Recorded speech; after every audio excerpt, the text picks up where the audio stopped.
In today's tech video, I'm going to show you guys how to turn up the screen brightness on your Insta360 X3.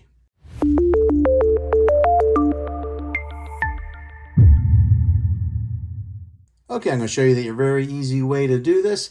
Now go ahead and power on your camera here, and then once you got it powered on, what you're going to want to do is swipe down from the bottom, and then that brings up your menu here to access all kinds of features. And right there in the very middle, you see that looks like a sun icon. You're going to want to tap on that.